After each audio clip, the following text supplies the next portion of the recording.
Hello বন্ধু, এই যে ঘর থেকে সাপের ডিম পেয়েছিলাম। ডিম পাওয়াতে রেখে দেওয়ার পরে এইভাবে রেখে দেওয়ার পরে ডিম ফুটে বাচ্চা ফুটে বেরোয়। ডিম ফুটে বাচ্চা বের হয়েছে, কিন্তু বাচ্চাটা এখন ছেড়ে দেবো। এটা হলো ঘর চিতে সাপ, পুরো নির্বিষ। মানুষ অনেকে ভাবে এটা কালার সাপ। এরা মানুষের ভুল ধারণা, এরা কালার সাপ নয়, এরা ঘর চিতে সাপ। এরা ধরো ঘরে, পাকা ঘরের দেয়ালে এরা থাকে বেশি।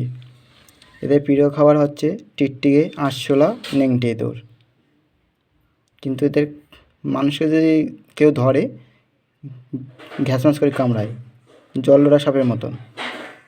কিন্তু মানুষ এই সাপের কামড় খেয়ে মানুষ ভয়তে হাঁটাহাঁটা করে মারা যায়। চলো সাপটা ধরে একটা জায়গায় ছেড়ে দেয়।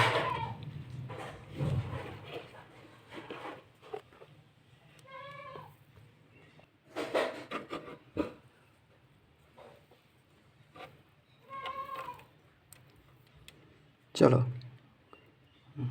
এই বাচ্চাকে ছেড়ে দেই। দেখো একটু বাচ্চা, তাও কামড় দিয়েছে। কেন? এরা ভয়তে মানুষকে কামড়ায়, মানুষ অন্য এতে কামড়ায় না।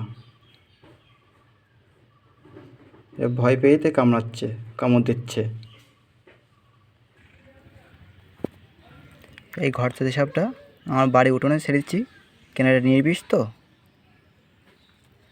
কোনো ভয় নেই। এই সাপ কামড় খেলে, এদের কামড় দিচ্ছে, দেখো এখন ধরে রয়েছে। যা যা ছেড়ে দিচ্ছ, যা চল যা চল যা।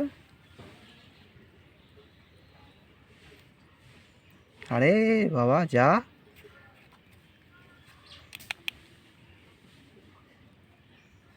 ছাড় ছাড় যা। দেখো দাঁত নাই বেঁধে রয়েছে।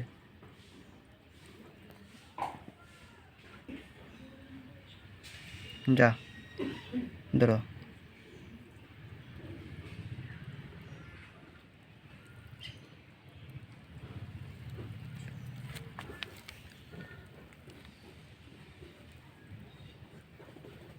যাচ্ছে ওর মতন, ওদের পথ খুঁজে নেবে, ওদের বিন্দাস থাকবে। কিন্তু কেউ সাপ মারবেন না। কারোর বাড়িতে যে সাপ ঢোকে, বন দপ্তরের সাথে যোগাযোগ করুন, বা যারা সমাজ সেবা করে তাদের সাথে যোগাযোগ করুন। যা দাদা, দৌড়ো দৌড়ো দৌড়ো দৌড়ো দৌড়ো, চল যা। কী হলো? যা।